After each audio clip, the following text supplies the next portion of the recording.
Selamat pagi, Shalom. Ya, kita lihat firman Tuhan yang kita mau sama-sama pelajari. Buka firman Tuhan kita di dalam kitab Roma pasal yang ke-11 ayat 33, perhatikan baik-baik sampai selanjutnya sampai ayat 36. Roma pasal 11 ayat 33 sampai 36.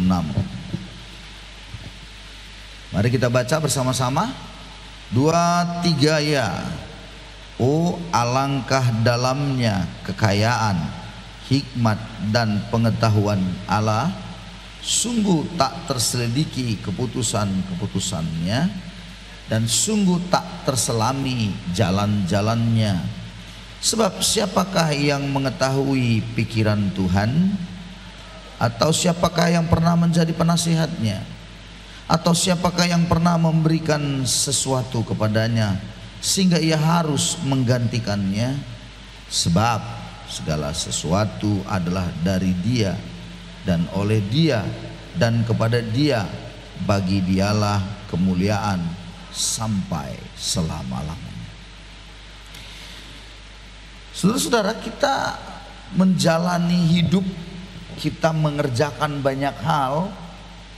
Apa yang disebut dengan iman itu sangat diperlukan. Kebutuhan kita yang teramat penting dalam menjalani hidup ini adalah iman. Iman adalah sesuatu yang memang tidak kelihatan. Kalau dalam ibaratnya kalau kita membuka kitab Ibrani, itu jelas sekali di sana dikatakan bahwa iman adalah dasar. Perhatikan kata itu, dasar. Ibrani 11, coba bisa dibuka ya sekalian ayatnya. Ibrani 11 ayat yang pertama. Bahwa iman dasar. Jadi segala sesuatu, kalau kita mau melakukan sesuatu, mengerjakan sesuatu, harus ada dasarnya, fondasinya. Kalau kita mau membangun sesuatu, harus ada fondasinya. Nah, iman itu dasar dari segala sesuatu yang kita harapkan. Iman tuh kita harapkan, dasarnya itu harus ada. Dan disebutkan bukti dari segala sesuatu yang tidak kita lihat. Jadi yang tidak kita lihat. Dan memang kita belajar kebenaran bahwa di dalam Korintus berkata, yang tidak kelihatan itulah yang harusnya menjadi bahan untuk kita mengerti yang tidak kelihatan itu. Yang kelihatan itu sementara, yang tidak kelihatan itu kekal. Jadi iman harusnya menjadi dasar kita melakukan banyak hal. Nah, namun iman itu yang kita sebut menjadi dasarnya kita, itu bukan buta begitu, tidak. Iman yang buta, iman yang menyatakan bahwa ya sudah, percaya saya, tapi tanpa sebuah pengertian. Makanya sebenarnya iman dan akal budi itu jalannya berbarengan memang. Dengan akal budi itu kita mendapat pengertian bahwa sesungguhnya Allah itu ada memang. Dari mana kita tahu Allah itu ada? Oh, sangat jelas lewat ciptaannya. Pasti ada penciptanya. Sedangkan ini mimbar ada penciptanya, mic ini, alatmu semua ada penciptanya. Dan alam semesta dengan semua isinya yang luar biasa itu ada penciptanya. Jadi kita menyadari bahwa iman yang berbicara tentang yang tidak kelihatan tadi, tapi kita punya keyakinan ini dunia ini yang kelihatan. Jadi dengan pengertian dalam akal budi kita ini luar biasa. Berarti ada penciptanya, tidak kelihatan memang, tapi dinyatakan dengan apa yang ada. Saudara-saudara, apa yang kita baca tadi dalam Roma pasal 11 itu menunjukkan betapa luar biasanya yang tidak kelihatan itu. Itulah Allah kita, pencipta, hikmatnya, pengetahuannya tidak terselami, dalamnya luar biasa, nggak bisa kita selami. Maka oleh karena itu, Anda dan saya harusnya memiliki sebuah pengharapan di dalam Dia itu yang tidak terselami itu keputusan-keputusannya. Allah yang sungguh luar biasa jalan-jalannya bagi kita. Bagi engkau yang masih muda, halo, engkau harus menaruh harapanmu kepada Allah yang luar biasa pengetahuan dan hikmatnya itu. Nah, ayat 36 tadi Roma 11 mengatakan, sebab segala sesuatu adalah dari Dia. Jadi segala sesuatu dari Dia. Jadi kalau kau hari ini punya pengertian, ya punya apa yang kau miliki lah begitu ya. Bisa sekolah misalnya, bisa kuliah, bekerja, orang tua yang punya anak, segala sesuatu itu dari Dia dan oleh Dia. Ya, dari sinilah ada slogan demokrasi yang sering didengungkan bahwa dari rakyat, oleh rakyat, dan untuk rakyat, begitu. Dari Dia, oleh karena Dia. Jadi melalui karyanya kita bisa lihat bahwa segala sesuatu itu dari Dia. Oleh karena segala sesuatu dari Dia, nanti tahun depan kita belum tahu, Dia sudah tahu.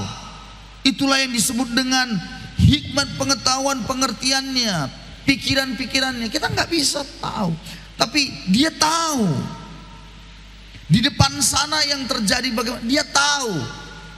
Kau nanti mau bagaimana nanti ke depannya, Dia tahu. Makanya kau serahkan diri kepada Tuhan, karena hanya Dialah yang tahu bagaimana kau tahun depan. Karena Dialah yang tahu apa yang mau kau lakukan ke depan. Mau jadi apa ke depan? Halo. Jadi itu sebabnya saudara-saudara dengarkan saya. Ketika Anda menyadari bahwa Anda ini berasal dari Dia, ya kan segala sesuatu termasuk kita, betul kan? Asalnya dari Dia, kehidupan kita dari Dia, pengetahuan kita dari Dia, pengertian kita dari Dia, maka kembali juga bahwa oleh karena Dia kita bisa ada. Jadi kata oleh karena Dia berarti Anda harus datang pada Dia. Oleh karena Dia, hidupmu oleh karena Dia.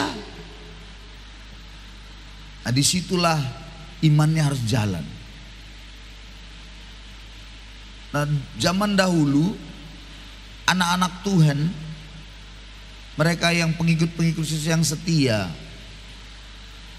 ya contohnya seperti Immanuel Kant, kemudian ada Karl Marx. Karl Marx itu kan pencetus sosialis yang kita sebut sebagai komunis. Komunisme itu datang dari rupanya anak Tuhan yang sebenarnya mereka itu setia dulunya, sebelum akhirnya menyangkal iman kekristenannya, lalu membuat sebuah paham yang dipegang sampai hari ini ada di belahan dunia. Itulah komunisme. Tapi sebenarnya dia melakukan itu memang karena kecewa pada gereja. Bayangkan, komunisme itu berasal dari kata yang indah sebenarnya dari Alkitab awalnya itu dulu. Cuman udah diselewengkan. Itu adalah komuni. Dari kata komuni, yaitu persekutuan gitu. Jadi dia coba membuat paham, karena saat itu gereja sibuk dengan dirinya sendiri pada waktu itu. Gereja bangga dengan gedungnya dan berbagai hal yang dilakukan dalam, tapi gereja nggak peduli dengan yang di luar. Gereja nggak peduli dengan orang-orang yang akibat perang dulu itu banyak yatim piatu, banyak orang-orang yang menjadi miskin. Gereja nggak peduli, sibuk dengan liturginya saya di dalam. Dia kecewa. Tapi bagus, komuni itu persekutuan begitu. Nah, disitulah seringkali bahwa antara yang disebut dengan pengertian dengan yang disebut dengan prakteknya atau yang dilakukan, nah seringkalilah di situ yang tidak sinkron. Makanya orang akhirnya sulit tahu mereka segala sesuatu dari dia dan oleh dia, tahu semuanya begitu ya. Semua itu karena Tuhan, bisa begini karena Tuhan, tapi tidak dilakukan kepada Tuhan, untuk kemuliaan Tuhan. Mengambil segala sesuatu yang ada itu untuk dia, kemuliaannya. Disinilah yang jadi benturan. Terjadilah konflik di dalam. Jadi iman itu harus ditampilkan bukan hanya dalam sebuah pengertian saja, tapi harus ditampilkan dia lewat perbuatan. Maka kalau Anda tahu bahwa segala sesuatu itu dari dia dan oleh karena Tuhan hidup Anda, maka ketika Anda keluar dari rumah, keluar dari kehidupan nyaman Anda, ya kita semua kalau pelajar tuh keluar dia dari rumahnya begitu, dia akan tunjukkan bahwa memang Tuhan itu ada dalam dirinya, bahwa memang Tuhan itu ada melalui perbuatan-perbuatannya. Jadi saudara-saudara, kalau segala sesuatu dari dia dan oleh karena dia dan kepada dialah, kemuliaan itu kepada dia jugalah. Jadi saudara-saudara, mari kita mengerti, mari sadari, saya ulangin lagi, ini penting, bahwa ternyata Anda dan saya itu harus punya dasar dalam menjalani hidup. Dasar itulah yang disebut dengan iman. Anda harus punya iman, betul. Iman itu bukan iman yang buta, tapi iman dengan sebuah pengertian. Akal budi Anda harus jalan. Iman yang menyatakan bahwa memang Anda tahu ada Tuhan dalam hidup Anda. Anda memang sadari bahwa ada Kristus, ada dia pencipta itu dalam hidup Anda. Dasarnya itu tahu. Dan Allah itu sangatlah kaya dengan hikmat, pengetahuannya tidak terselami pikiran-pikirannya. Maka oleh karena itu kita perlu tahu dalam diri kita, yakini dalam diri kita, ya tidak kelihatan tapi buktinya nyata. Dari mana kita tahu? Ya seperti tadi saya bilang, nih semua alam semesta penciptanya pasti ada. Anda dan saya pasti tahu bahwa ada yang dalam dunia ini yang kita pegang, yang kita miliki, ada penciptanya. Alam semesta dan seluruh isinya pasti ada penciptanya. Itulah Allah yang luar biasa. Anda harus punya iman bahwa ada Allah yang luar biasa, dan segala sesuatu yang tidak dilakukan dengan iman, kata Alkitab, berdosa. Tanpa iman itu nggak ada ceritanya, itu berdosa. Jadi saudara dan saya perlu menangkap bahwa kita ini sebagai anak-anak Tuhan perlu tetap punya sebuah fokus bahwa ada segala sesuatu dalam diri kita, dalam dunia ini, itu semua berasal dari Dia. Dan oleh karena Dia, kemudian kepada Dia jugalah segala sesuatunya nanti.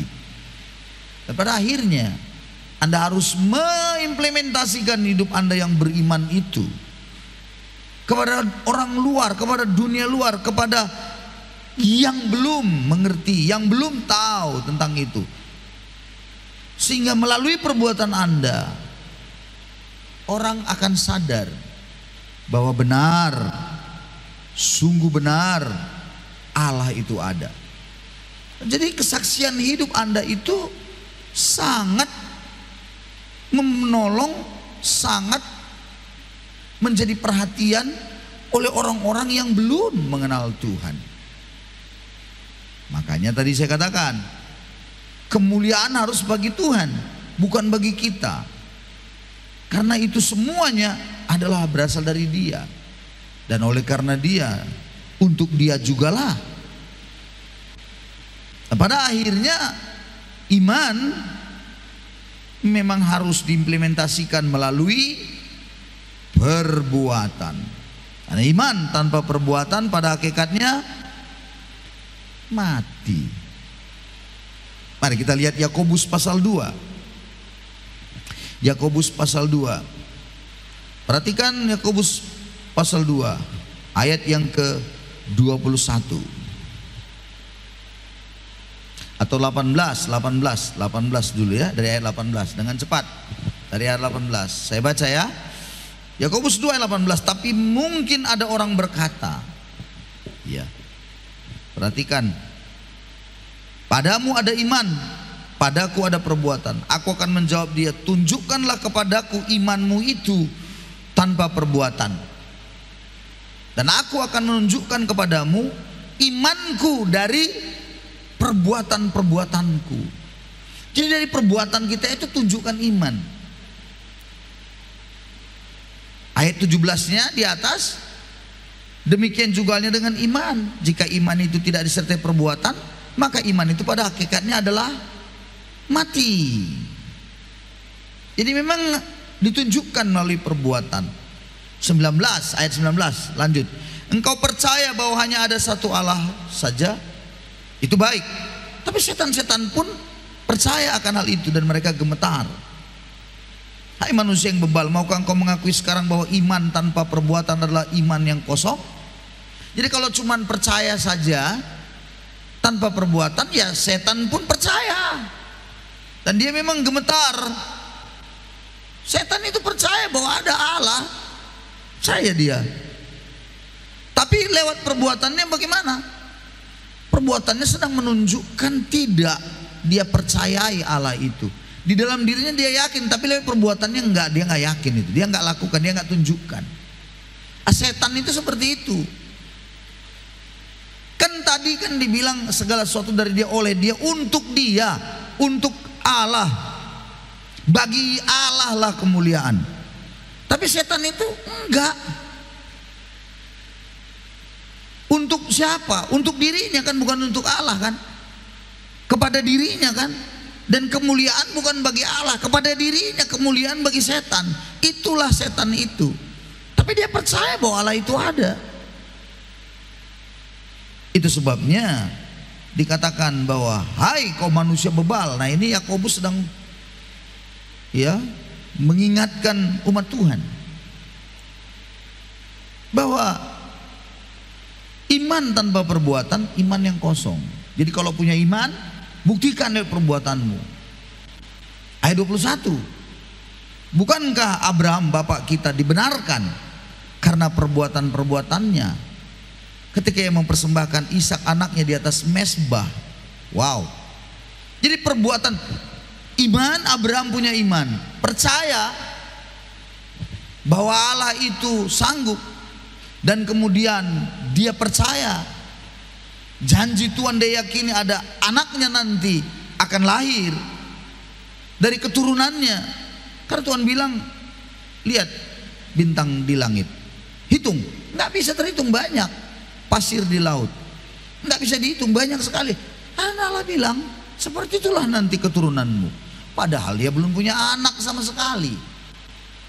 Di dalam keyakinan kepercayaannya itu, kemudian Tuhan memberikan Ishak. Bayangkan, satu-satunya masa tuanya dia dapatkan. Dikatakan di situ bahwa dia mempersembahkannya. Tuhan suruh persembahkan, jadikan korban di Gunung Moria di sana.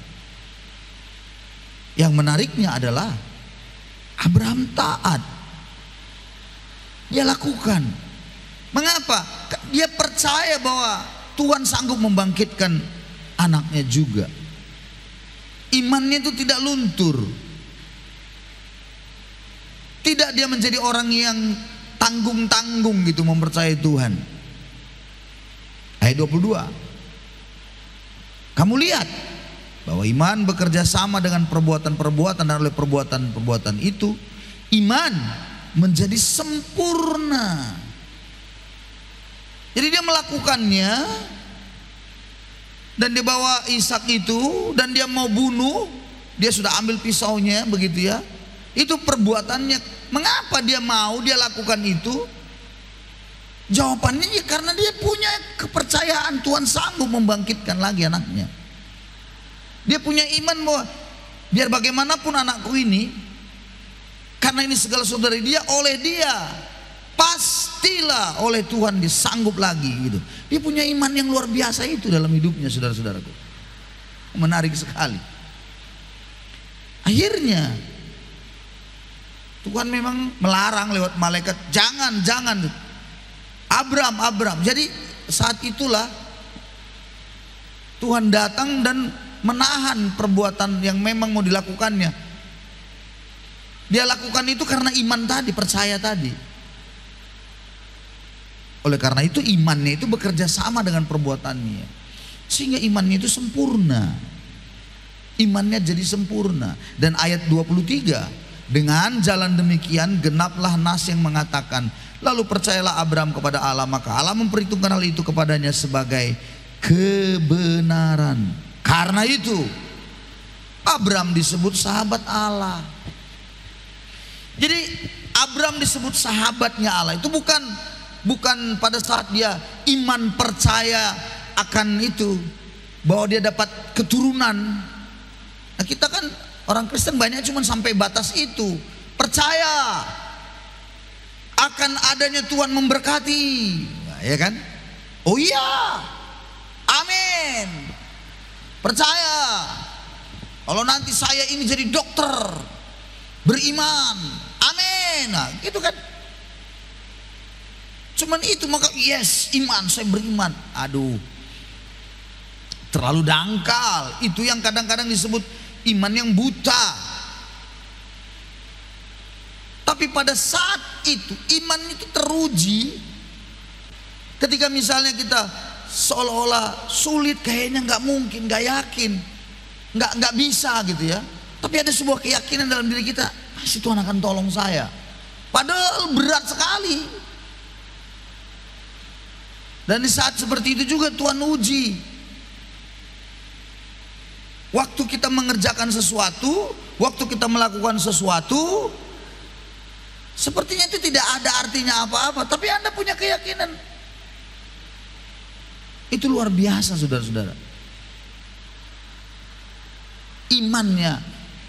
Jadi kalau saya artikan seperti ini ya, ini Abraham nih, bayangin nih, bisa menjadi iman yang sesungguhnya. Jangan iman yes, haleluya, amin, amin. Betul, saya tidak salahkan kalau Anda percayai akan hal itu. Iya, tapi iman itu kalau dilihat dari levelnya naik lagi menjadi sahabatnya Allah, iman itu diuji. Dan pengujian itu adalah Tuhan membawa Abraham untuk apa? Semakin meyakini bahwa segala sesuatu dari dia. dan untuk Dia saja, untuk Allah itu saja, kepada Dia saja. Serahkan yang terbaik dalam hidupnya. Itulah anaknya yang satu-satunya itu menjadi sahabat. Ternyata ketika dia percaya, dia lakukan dengan perbuatannya itu, dia mengerjakan, dia bawa segunung muria dan dipersembahkan, itu akhirnya itu dia menjadi sahabat Allah. Halo, harusnya begini kalau mau kita bicara iman yang sesungguhnya itu ya, iman yang betul-betul, yang katanya iman menjadi sahabat yang adalah sahabat Allah, yang menjadikan sahabat Allah itu menurut ayat ini. Kalau dalam kita sekarang hidup sehari-hari, contohnya apa yang paling baik dalam diri kita? Ini contoh, ini paling sering kan, ini saya kasih contoh. Ada orang mau punya mobil, tapi dia mau mobilnya itu, misal dia mau memperoleh yang terbaik, tapi sudah ada mobilnya. Bagaimana caranya? Berani enggak serahkan mobil itu, jual lalu berikan kepada Tuhan, berikan ke gereja, kepada anak panti asuhan misalnya. Terus Anda tidak pakai mobil lagi, Anda pakai sepeda motor aja, tapi percaya bahwa nanti Tuhan berikan mobil yang terbaik, yang baru. Berani iman begitu? Mana? Jarang orang punya iman seperti itu. Memberikan dulu yang terbaik itu, nanti dapatkan nanti yang baru.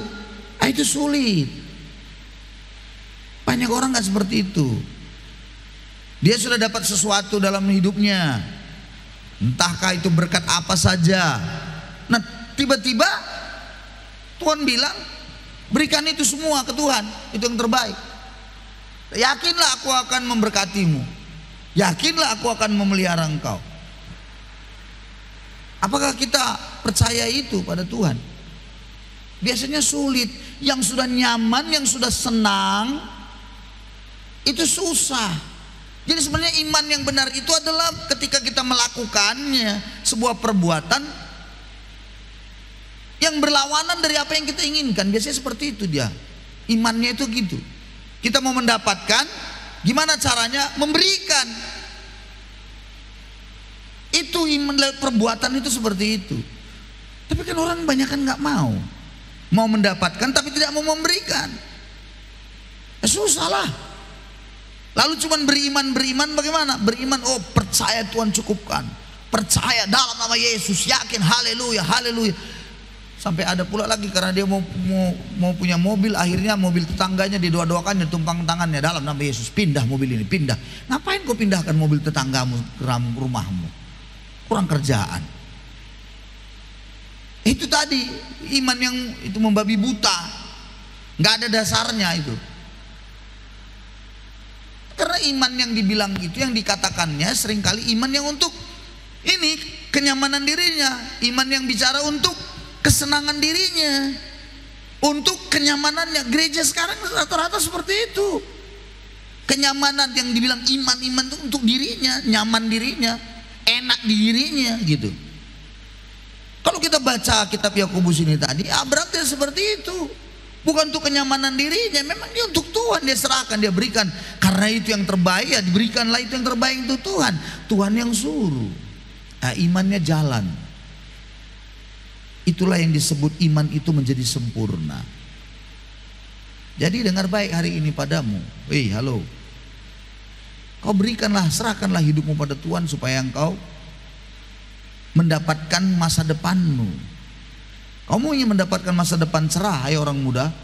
Gimana caranya? Ya berikan hidupmu. Jangan kau ingin mendapatkan masa depan cerah, tapi kau mau enak-enak saja, kau nggak ngerjain sesuatu. Harusnya kalau kau ingin mendapatkan masa depanmu cerah, kau serahkan hidupmu pada Tuhan, lakukan sesuatu. Dengan dasar bahwa kau yakin Tuhan itu baik, Tuhan itu akan menolong engkau, kerjakan gitu. Imannya harus ada perbuatannya, sejalan. Itu yang dari dunia pendidikan suka bilang bahwa Anda itu harus belajar keras dan bekerja keras untuk meningkatkan ketakwaan terhadap Tuhan Yang Maha Esa, kecerdasan, keterampilan, dan cinta tanah air. Kan begitu dia. Anda kerjakanlah. Jadi besar sekali harapan saya, kita semuanya tidak menjadi orang-orang yang hanya berkata-kata tentang iman. Tidak hanya bicara berkata-kata tentang percaya Yesus saja, tetapi lebih daripada itu kita praktekkan kita nyatakan melalui perbuatan-perbuatan kita. Akhirnya kebenaran yang sederhana yang singkat ini, saya berharap itu akan menguatkan engkau, membuat engkau semakin paham, engkau menjalani hidup dalam dunia ini dengan engkau punya iman kepadanya. Dan iman itu bukan iman yang tanpa dasar, iman yang harus kau mengerti, iman yang kau tangkap dengan akal budimu, kau punya pengertian. Dan akhirnya kau menjalani hidupmu dengan perbuatan-perbuatanmu, kau lakukan yang terbaik, kau kerjakan. Tuhan akan memberkati engkau, memberkati masa depanmu, memberkati kehidupanmu tahun ini dengan luar biasa. Tuhan memberkati kita semuanya. Mari kita beri tepuk tangan pada Yesus kita. Haleluya. Amin. Mari semuanya musik dan kita semua kita datang kepada Tuhan.